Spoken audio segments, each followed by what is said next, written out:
Very good evening friends Gupta ji की Pathshala YouTube channel में आप सभी का स्वागत है फ्रेंड्स। आज है 13 फरवरी 2025 और 13 फरवरी 2025 को हम लोग डेली न्यूज़ एनालिसिस के तहत दो टॉपिक्स को देखेंगे फ्रेंड्स।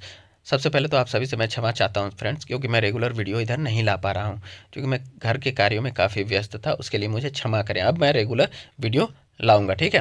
तो आज हम लोग दो टॉपिक्स को देखेंगे, कृषि और अर्थव्यवस्था या से रिलेटेड, और दूसरा न्यूक्लियर एनर्जी से।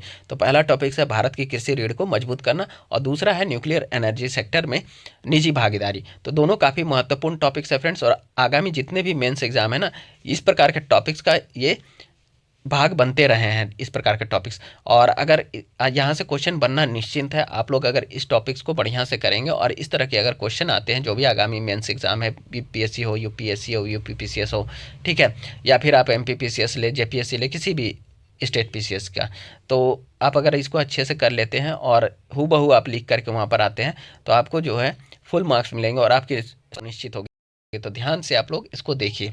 चलिए पहला टॉपिक्स हम लोग करते हैं फ्रेंड। भारत में कृषि के बारे में हम लोग यहाँ पर देखेंगे। इसमें हम लोग काफ़ी सारे हमने डाटा को इसमें मेंशन किया है, आर्थिक सर्वेक्षण, बजट इत्यादि को भी इसमें हमने शामिल कर लिया। जितने भी आंकड़े हैं या जो भी आगामी मिशन है, लक्ष्य क्या है, सभी को मैंने इसमें इस नोट्स में दिया हुआ है। तो आप लोग ध्यान से देखिए इसको फ्रेंड्स। चलिए, भारत की कृषि रीढ़ को मजबूत करना। अब ये कृषि और अर्थव्यवस्था से रिलेटेड टॉपिक्स है, तो हम लोग देखते हैं। पहला, कृषि भारत की अर्थव्यवस्था की रीढ़ बनी हुई है, जो लगभग 45% कार्यबल को रोजगार देती है तथा देश के सकल घरेलू उत्पाद में लगभग 16% का योगदान देती है, यानी जीडीपी का 16% जो है क्या करती है, योगदान देती है। इसकी महत्वपूर्ण भूमिका को स्वीकार करते हुए भारत ने इस क्षेत्र को मजबूत करने के लिए कई पहलों को क्रियान्वित किया है। अब देखिए, कई पहलों को तो क्रियान्वित किया है। अब भारत में कृषि क्षेत्र के बारे में हम लोग देखेंगे अभी क्या स्थिति है भारत में कृषि क्षेत्र के बारे में, यानी क्या प्रोग्रेस रहा है क्या नहीं, ये सभी चीज़ें हम लोग देखेंगे एक एक करके, ठीक है। कृषि भारत की अर्थव्यवस्था की रीढ़ है, जो खाद्य सुरक्षा सुनिश्चित करने, रोजगार उपलब्ध कराने तथा समग्र आर्थिक विकास में योगदान देने में महत्वपूर्ण भूमिका निभाती है। बोला, हाल ही में घोषित 2025-26 के केंद्रीय बजट में इसे विकास के 4 इंजनों, जिनमें एमएसएमई, निवेश और निर्यात, और चौथा हो जाएगा कृषि, में से एक के रूप में देखा गया। इन इंजनों का उद्देश्य सतत विकास को बढ़ावा देना और 2047 तक विकसित भारत के लक्ष्य को प्राप्त करना है। ध्यान से फ्रेंड्स, ठीक है। अब भारत में कृषि अर्थव्यवस्था के बारे में क्या प्रावधान है और क्या क्या है, इन सभी को देखेंगे। भारत में कृषि, तो देखिए, यह भारतीय संविधान के अनुसूची 7 में मुख्य रूप से राज्य का विषय है। इसमें कृषि, शिक्षा और अनुसंधान, कीटों से सुरक्षा और पौधों की बीमारियों की रोकथाम शामिल है। व्यापार और वाणिज्य जैसे कुछ पहलू समवर्ती सूची में आते हैं। संविधान का अनुच्छेद 48 राज्य के नीति निर्देशक सिद्धांत राज्य को आधुनिक और वैज्ञानिक तर्ज पर कृषि और पशुपालन का आयोजन करने का निर्देश देती है। देखिए, संवैधानिक प्रावधान भी मैंने यहाँ पर दिया हुआ है, ठीक है। अब देखिए, कुछ तथ्य हम लोग देखेंगे आर्थिक सर्वेक्षण में, जो तथ्य अभी दिए गए थे आर्थिक सर्वेक्षण में, मैंने वहाँ से इसे लिया है, देखते हैं। चलिए, अभी सिंचाई की क्या स्थिति है एक एक करके देखेंगे हम लोग। देखिए, सिंचाई 2015 से 2023 के बीच सूक्ष्म सिंचाई योजनाओं के तहत क्षेत्र लगभग 8,000 हेक्टेयर तक बढ़ गया है। यानी 2015 से 2023 के बीच जो है, जो माइक्रो इरिगेशन योजना था, उसके तहत क्षेत्र में लगभग 8,000 हेक्टेयर तक सिंचाई में बढ़ोतरी किया गया है, ठीक है। दूसरा बोल रहा है जैविक खेती, ठीक है। परंपरागत कृषि विकास योजना और पूर्वोत्तर क्षेत्र के लिए mission organic value chain development के तहत लामबंदी बढ़ी है। मत्स्य पालन और पशुधन की क्या स्थिति है? मत्स्य पालन क्षेत्र में 13.67% की CAGR दर्ज की गई है, ठीक है। अब देखिए, भारत के कृषि क्षेत्र को मजबूत करने के लिए प्रमुख किसान केंद्रित पहल कौन कौन सी है, एक एक करके हम लोग देखते हैं। प्रधानमंत्री किसान सम्मान निधि, यानी PM किसान जिसको कहते हैं हम लोग, योजना ने, तो देखिए, प्रधानमंत्री किसान सम्मान निधि योजना ने 3.46 लाख करोड़ रुपए का वितरण किया, जबकि प्रधानमंत्री फसल बीमा योजना यानी PMFBY ने दावों में 1.65 लाख करोड़ प्रदान किए हैं। ये सब डाटा ध्यान रखिएगा फ्रेंड्स। कृषि अवसंरचना कोष यानी AIF ने कटाई उपरांत प्रबंधन में सुधार के लिए 87,500 से अधिक परियोजनाओं के लिए 52,738 करोड़ रुपए मंजूर किए हैं। अब देखिए, न्यूनतम समर्थन मूल्य में न्यूनतम समर्थन मूल्य यानी एमएसपी में वृद्धि की गई। देखिए धान का एमएसपी 2008-9 में 850 रुपये प्रति क्विंटल से बढ़कर 2023-24 में 2300 रुपये प्रति क्विंटल हो गया है। ठीक है, जबकि इसी अवधि के दौरान गेहूं का एमएसपी यानी कि 2008-9 में गेहूं का एमएसपी 1080 रुपये प्रति क्विंटल से बढ़कर 2023-24 में यह कितनी हो गई है, 2425 रुपये प्रति क्विंटल हो गया है। अब देखिए इनाम प्रारंभ से लेकर अब तक 23 राज्यों और 4 केंद्र शासित प्रदेशों में 1410 मंडियों को इनाम के साथ एकीकृत किया गया है। 31 दिसंबर 2024 तक 1.79 करोड़ किसान और 2.63 लाख व्यापारी ई नाम पोर्टल पर पंजीकृत हो चुके हैं। बाजरा, अब देखिए भारत में बाजरा मिशन भी चल रहा है, तो उससे रिलेटेड भी कुछ फैक्ट है। तो देखिए बाजरा भारत का सुपरफूड, पिछले एक वर्ष में बाजरा उत्पादन में वृद्धि हुई है, जो 2022-23 में 173.21 लाख टन से बढ़ करके 2023-24 में 175.72 लाख टन तक पहुंच गया है। 2019 और 2024 अंतिम अनुमान के बीच उत्पादकता 7% बढ़कर 1248 किलोग्राम प्रति हेक्टेयर से 1337 किलोग्राम प्रति हेक्टेयर हो गया है। अब हो रहा टिकाऊ प्रथाओं को बढ़ावा देना, बाजरा उत्पादन को बढ़ावा देना तथा भविष्य की खाद्य सुरक्षा के लिए आनुवांशिक संसाधनों की सुरक्षा हेतु दूसरे जिन बैंकों की स्थापना जैसी पहल सही दिशा में उठाए गए कदम है। अब हो रहा केंद्रीय बजट में भी हम लोग देखेंगे क्या क्या घोषणाएं की गई है, किन क्षेत्रों पर ध्यान केंद्रित किया गया है 2025-26 के केंद्रीय बजट में। तो एक एक करके देखते हैं फ्रेंड्स, केंद्रीय बजट 2025-26 में किन क्षेत्रों पर ध्यान केंद्रित किया गया है। तो इन चीज़ों को अब हम लोग देखेंगे। क्या बोला है कि प्रधानमंत्री धन्य धान्य कृषि योजना बहुत इंपॉर्टेंट है, लिख लीजिए। कृषि जिला कार्यक्रम विकसित करने के लिए कम उत्पादकता, मध्यम फसल सघनता और औसत से कम ऋण मापदंडों वाले 100 जिलों को शामिल करके 1.7 करोड़ किसानों को लाभान्वित किया जाएगा प्रधानमंत्री धन्य धान्य कृषि योजना के तहत, जिसकी चर्चा बजट 2025-26 में की गई है। अब देखेंगे दूसरा बोल रहा है ग्रामीण समृद्धि और लचीलापन का निर्माण करना, कौशल निवेश, प्रौद्योगिकी और ग्रामीण अर्थव्यवस्था को सशक्त बनाने के माध्यम से कृषि में अल्प रोजगार की समस्या का समाधान करना। प्रथम चरण में 100 विकासशील कृषि जिलों को शामिल किया जाएगा। ठीक है, अब बोला फिर देखते हैं हम लोग दलहन में आत्मनिर्भरता प्राप्त करने का लक्ष्य भी बजट में रखा गया। तो दलहनों में आत्मनिर्भरता, सरकार तुअर, उड़द और मसूर पर ध्यान केंद्रित करते हुए 6 साल का दलहनों में आत्मनिर्भरता मिशन शुरू करेगी। नेफेड और एनसीसीएफ अगले 4 वर्षों के दौरान किसानों से इन दालों की खरीद करेंगे। ठीक है, बजट में सब्जी और फलों के बारे में क्या कहा गया, देखिए सब्जी और फलों के लिए व्यापक कार्यक्रम। देखिए अब बोल रहा है उत्पादन, कुशल आपूर्ति, प्रसंस्करण और किसानों के लिए लाभकारी मूल्य को बढ़ावा देने के लिए राज्यों के साथ साझेदारी में कार्यक्रम शुरू किया जाएगा। अब इम्पोर्टेंट हो जाता है बीपीएससी के लिए ये, बिहार में मखाना बोर्ड की स्थापना। ठीक है, तो मखाना के उत्पादन, प्रसंस्करण, मूल्य संवर्धन और विपणन में सुधार करना है। हालांकि और भी जान ही रहे हैं कि बिहार के मखाना को जीआई टैग भी मिला हुआ है, ध्यान रखिएगा इन सब चीज़ों को। उच्च उपज वाले बीजों पर राष्ट्रीय मिशन की शुरुआत की जाएगी, जिसकी घोषणा बजट में की गई है। ठीक है, तो देखते हैं उच्च उपज वाले बीजों पर राष्ट्रीय मिशन, अनुसंधान पारिस्थितिकी तंत्र को मजबूत करना, उच्च उपज वाले बीजों का लक्षित विकास और प्रसार तथा 100 से अधिक बीज किस्मों की व्यावसायिक उपलब्धता सुनिश्चित करना। चलिए मत्स्य पालन सेक्टर में क्या कहा गया बजट में। मत्स्य पालन, देखिए भारतीय विशिष्ट आर्थिक क्षेत्र और उच्च सागर से मत्स्य पालन के सतत दोहन के लिए अंडमान एवं निकोबार तथा लक्षद्वीप द्वीप समूह पर विशेष ध्यान दिया जाएगा। अब कपास उत्पादकता मिशन की भी बात कही गई है बजट में। तो देखिए कपास उत्पादकता मिशन कपास की खेती की उत्पादकता और स्थिरता में महत्वपूर्ण सुधार लाने के लिए तथा अतिरिक्त लंबे रेशे वाले कपास किस्मों को बढ़ावा देने के लिए 5 वर्षीय मिशन की घोषणा की गई है। ठीक है, अब देखिए अब बोला गया है केसीसी के माध्यम से बढ़ाया गया ऋण। तो केसीसी मतलब किसान क्रेडिट कार्ड के माध्यम से बढ़ाया गया ऋण। तो देखिए संशोधित ब्याज अनुदान योजना के तहत केसीसी के माध्यम से लिए गए ऋण के लिए ऋण सीमा 3 लाख रुपए से बढ़ा करके 5 लाख रुपए की जाएगी, जिसकी बजट में चर्चा की गई है। फ्रेंड्स ये जितने भी है ना, तो जब समस्या ऊपर में हम लोग देख रहे थे, अभी चुनौती भी देखेंगे, समस्या और समाधान सभी चीज़ों को इसमें दिया गया है। तो ध्यान से जब आपसे समस्या पूछा जाएगा क्वेश्चन में, तो समस्या बताइएगा, और सुझाव पूछेंगे तो इन सब चीज़ों को, या समाधान पूछेंगे तो इन सब चीज़ों को एक एक करके आप वहाँ पर मेंशन करते चलिएगा। ठीक है, चलिए। अब हो रहा असम में यूरिया संयंत्र। हम लोग जान रहे हैं कि भारत में समस्या खाद्य की काफ़ी कमी है। आप देखते होंगे रोज दिन क्या हो रहा है, समाचारों में देख रहे होंगे कि मध्य प्रदेश, यूपी वगैरह में किसान लंबे लंबे लाइन लगा करके खड़े हैं और उनको यूरिया नहीं मिल रहा है। ठीक है, तो इन समस्याओं का समाधान कैसे हो सकता है? अधिक से अधिक यूरिया उत्पादन बढ़ा करके। तो उत्पादन बढ़ाने के लिए संयंत्र की स्थापना आवश्यक हो जाती है। तो उसका समाधान यहाँ पर यही है, तो आप लिख सकते हैं इसमें समाधान के लिए। ठीक है, तो देखिए असम में यूरिया संयंत्र की स्थापना की बात कही गई है। तो असम के नामरूप में 12.7 लाख मीट्रिक टन वार्षिक क्षमता वाला संयंत्र स्थापित किया जाएगा।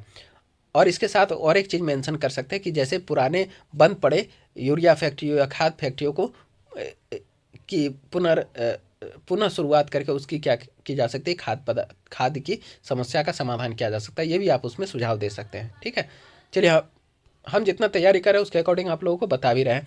चलिए, प्रमुख चिंताएं और चुनौतियां और संबंधित सुझाव। अब देखिए, प्रमुख चिंताएं और चुनौतियां भी है, ये सभी तो चर्चा की गई है बजट में, लेकिन क्या है उसके लिए कुछ चिंताएं और चुनौतियां भी है। तो एक एक करके हम लोग देखते हैं।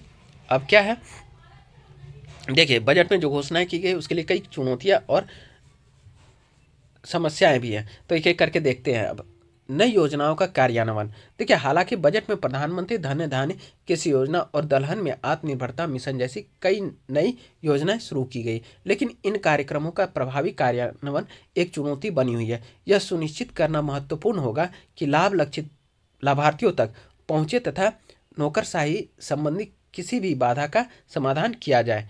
अब नेक्स्ट बोल रहा है, चुनौती में क्या है, गुणवत्ता युक्त बीज और प्रौद्योगिकी तक पहुंच। गुणवत्ता युक्त बीज और आधुनिक प्रौद्योगिकी तक पहुंच बढ़ाने के प्रयासों के बावजूद कई किसानों को अभी भी इन संसाधनों को प्राप्त करने में कठिनाइयों का सामना करना पड़ता है। उत्पादकता में सुधार के लिए उच्च उपज देने वाली जलवायु सहनीय फसल किस्मों को अपनाने में तेजी लाने की भी ज़रूरत है। आगे बोल रहा है कि और क्या समस्या है, तो बुनियादी ढांचा और भंडारण, ये सभी जान रहे हैं हम लोग। तो उस फसल की बर्बादी को कम करने और किसानों के लिए बेहतर मूल्य सुनिश्चित करने के लिए फसलोत्तर बुनियादी ढांचे और भंडारण सुविधाओं में सुधार आवश्यक है। बजट में इस उद्देश्य के लिए धनराशि आवंटित की गई है, लेकिन समय पर और कुशल क्रियान्वयन आवश्यक है। ऋण उपलब्धता की समस्या। ठीक है, ऋण उपलब्धता। देखिए हालांकि बजट में किसान क्रेडिट कार्ड यानी केसीसी ऋण सीमा बढ़ा दी गई है, लेकिन यह सुनिश्चित करना महत्वपूर्ण है कि किसानों को बोझिल प्रक्रियाओं के बिना ऋण तक आसान पहुंच हो। कितनी कर दी गई है? 3 लाख रुपए से 5 लाख रुपए कर दी गई। आगे बोल रहा है, किसानों में वित्तीय साक्षरता और उपलब्ध योजनाओं के बारे में जागरूकता भी इस संबंध में मददगार हो सकती है। आगे बोल रहा है, क्या समस्या, बाजार पहुंच और उचित मूल्य निर्धारण। बाजार की अकुशलता और बाजारों तक सीधी पहुंच की कमी के कारण किसानों को अक्सर अपनी उपज के लिए उचित मूल्य पाने में संघर्ष करना पड़ता है। बाजार संबंधों को मजबूत करने और किसान उत्पादक संगठनों को बढ़ावा देने के लिए मुद्दे को सुलझाने में मदद मिल सकती है। तो जैसे अभी इनाम पढ़ रहे थे, नाफेड का आप लोग उदाहरण ले सकते हैं। ठीक है, तो इस तरह का आप लोग उदाहरण ले सकते हैं। ठीक है, तो अब देखिए जलवायु परिवर्तन और स्थिरता की भी चुनौती बनी हुई है। बदलते मौसम पैटर्न के साथ टिकाऊ कृषि पद्धतियों को अपनाना अनिवार्य हो जाता है। जलवायु अनुकूल फसलों और पद्धतियों पर बजट का ध्यान सही दिशा में उठाया गया कदम है, लेकिन किसानों को निरंतर समर्थन और शिक्षा प्रदान करने की आवश्यकता है। अब देखिए क्यों जलवायु परिवर्तन, क्योंकि भारत में जलवायु परिवर्तन का काफ़ी असर पड़ रहा है। ठीक है, और जो परंपरागत जो आपका फसल है उसकी जगह पर अब क्या हो रहा है कि ऑप्शनल यानी वैकल्पिक जो फसल है उसको लगाने की आवश्यकता पर जोर दिया जा रहा है सरकार के द्वारा। ठीक है, चलिए अब हम लोग इसका निष्कर्ष या परिणाम देखते हैं फ्रेंड्स, क्या हो सकता है।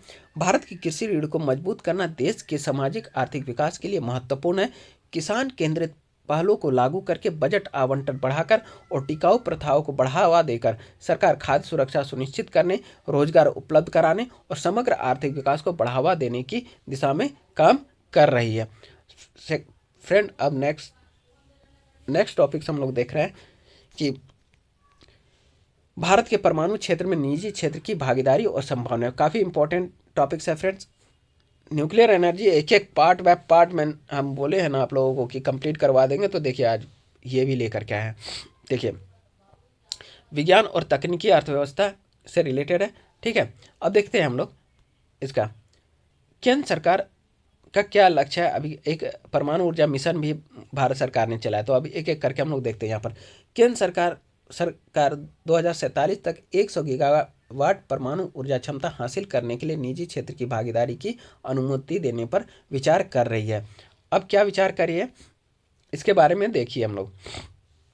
परंपरागत रूप से भारत में परमाणु ऊर्जा संयंत्रों का स्वामित्व और संचालन केवल राज्य के स्वामित्व वाली भारतीय परमाणु ऊर्जा निगम लिमिटेड और यानी कि NPCIL और इसकी पूर्ण स्वामित्व वाली सहायक कंपनी भारतीय नाभिकीय विद्युत निगम यानी भाविनी द्वारा किया जा रहा है, ठीक। अब निजी क्षेत्र की भागीदारी को अनुमति देने के लिए सरकार ने प्रमुख कानूनों में संशोधन का प्रस्ताव दिया है। अब किस किस कानून में सुधार का प्रस्ताव या संशोधन का प्रस्ताव दिया, देखिए। पहला है परमाणु ऊर्जा अधिनियम 1962। परमाणु ऊर्जा विकास और विनियमन के लिए एक रूपरेखा है यह, ठीक है। परमाणु क्षति के लिए नागरिक दायित्व अधिनियम 2010, तो यह क्या करेगा, परमाणु दुर्घटनाओं के लिए क्षतिपूर्ति तंत्र सुनिश्चित करता है, ठीक है। सरकार के लिए उद्देश्यों के साथ निजी क्षेत्र के साथ साझेदारी करेगी। अब क्या क्या साझेदारी करेगी, भारत लघु रिएक्टरों की स्थापना, ठीक है। भारत लघु मॉड्यूलर रिएक्टर का अनुसंधान एवं विकास और परमाणु ऊर्जा के लिए नवीनतम प्रौद्योगिकी का अनुसंधान एवं विकास करना, इसका लक्ष्य रखा गया, ठीक है। अब परमाणु ऊर्जा क्या है इसको भी देख लीजिए। परमाणु ऊर्जा आखिर है क्या, परमाणु ऊर्जा वह ऊर्जा है जो परमाणु प्रतिक्रियाओं के दौरान निकलती है, या तो विखंडन परमाणु नाभिक का विखंडन के दौरान या संलयन यानी परमाणु नाभिक के विलय के माध्यम से परमाणु ऊर्जा उत्पन्न होती है, ठीक है। परमाणु विखंडन क्या है, तो परमाणु विखंडन में भारी परमाणु नाभिक जैसे कि यूरेनियम या प्लूटोनियम हल्के नाभिक में विभाजित होते हैं, जिससे बड़ी मात्रा में ऊर्जा निकलती है। इस प्रक्रिया का उपयोग परमाणु ऊर्जा संयंत्रों में बिजली पैदा करने के लिए किया जाता है। चलिए भारत में परमाणु ऊर्जा क्षमता की स्थिति क्या है इसको देखिए। भारत में परमाणु ऊर्जा क्षमता की स्थिति, देश में वर्तमान स्थापित परमाणु ऊर्जा क्षमता 8180 मेगावाट है। Very very important data friends, जो 24 परमाणु ऊर्जा रिएक्टरों में फैली हुई है। कितना है, 8180 मेगावाट का उत्पादन हो रहा है भारत में। वर्तमान में परमाणु ऊर्जा क्षमता इतनी है और 24 परमाणु ऊर्जा रिएक्टरों में यह फैली हुई है। अब इसका क्षमता का विस्तार के लिए क्या कहा रहा है, क्षमता विस्तार देखिए। क्षमता विस्तार गुजरात, राजस्थान, तमिलनाडु, हरियाणा, कर्नाटक और मध्य प्रदेश में 10 नए रिएक्टर कुल 8 गीगावाट निर्माणाधीन है। संयुक्त राज्य अमेरिका के सहयोग से आंध्र प्रदेश में 6x1208 मेगावाट परमाणु संयंत्र को मंजूरी दी गई है, ठीक है। आंध्र प्रदेश में कितना, 1208 मेगावाट का 6 संयंत्र की मंजूरी दी गई है, जो कि USA के सहयोग से स्थापित की जा रही है, ठीक है। चलिए अब हो रहा निजी क्षेत्र की भागीदारी की बात कर रहा है, तो इसके क्या क्या लाभ होंगे निजी क्षेत्र की भागीदारी के। तो देखिए तीव्र क्षमता विस्तार होगा, तकनीकी उन्नति होगी, लागत दक्षता प्राप्त होगा, ऊर्जा सुरक्षा सुनिश्चित होगी, ठीक है। अब देखिए एक एक करके अब हम लोग देखते हैं निजी क्षेत्र की भागीदारी के क्या लाभ हैं। तो तीव्र क्षमता विस्तार होगा, निजी निवेश से परमाणु ऊर्जा के तीव्र विकास के लिए आवश्यक वित्तीय अंतर को पाटने में मदद मिलेगी। दूसरा पॉइंट देखिए फ्रेंड्स, तकनीकी उन्नति, निजी कंपनियों के साथ सहयोग से नवाचार को बढ़ावा मिलेगा और वैश्विक विशेषज्ञता आएगी। तीसरा पॉइंट है फ्रेंड्स, लागत दक्षता, ठीक है। लागत दक्षता में प्रतिस्पर्धी बोली और निजी भागीदारी से परियोजना लागत और देरी को कम करने में मदद मिलेगी, देरी को कम करने में यानी जल्दी कोई भी काम हो सकेगा। अब ऊर्जा सुरक्षा इससे सुनिश्चित होगी। परमाणु ऊर्जा उत्पादन में वृद्धि से भारत को जीवाश्म ईंधन पर निर्भरता कम करने और स्वच्छ ऊर्जा लक्ष्यों को पूरा करने में मदद मिलेगी और साथ ही साथ जलवायु परिवर्तन जैसी समस्याओं से निपटने में भी सहायक सिद्ध होगा, ठीक है। अब देखिए बोल रहा है निजी क्षेत्र के प्रवेश की तो अनुमति दी जा रही है, लेकिन इसके निजी क्षेत्र के प्रवेश की कुछ चिंताएं भी है। तो उन चिंताओं को हम लोग देखते हैं क्या क्या निजी क्षेत्र के प्रवेश की चिंता है। तो देखिए पहला क्या है, नियामक बाधा है। दूसरा उच्च पूंजी की आवश्यकता है। तीसरा उत्तरदायित्व संबंधी चिंताएं है, चौथा, सुरक्षा और संरक्षा संबंधी चिंताएं भी है। पांचवा, सार्वजनिक धारणाएं। तो इन सभी चीजों को एक एक करके हम लोग देखते हैं। निजी क्षेत्र में के प्रवेश की चिंता है। देखिए, नियामक बाधाएं। निजी क्षेत्र की भागीदारी को सक्षम करने के लिए मौजूदा कानून में संशोधन की आवश्यकता है। अब देखिए, दूसरा पॉइंट बोल रहा है उच्च पूंजी की आवश्यकता। परमाणु ऊर्जा परियोजनाओं में लंबी निर्माण अवधि और बड़े अग्रिम निवेश की आवश्यकता होती है, जो निजी खिलाड़ियों को हतोत्साहित करती है। नेक्स्ट है कि आपका उत्तरदायित्व संबंधी चिंताएं। तो देखिए, परमाणु क्षति के लिए नागरिक उत्तरदायित्व अधिनियम ऑपरेटरों पर उच्च उत्तरदायित्व लगाता है, जिससे निजी निवेश जोखिमपूर्ण हो जाता है। नेक्स्ट है सुरक्षा और संरक्षा। परमाणु ऊर्जा के लिए सख्त सुरक्षा प्रोटोकॉल की आवश्यकता होती है और निजी कंपनियों को रिएक्टर संचालित करने की अनुमति देने के लिए मजबूत नियामक निगरानी की आवश्यकता होती है। अब देखिए, सार्वजनिक धारणाएं।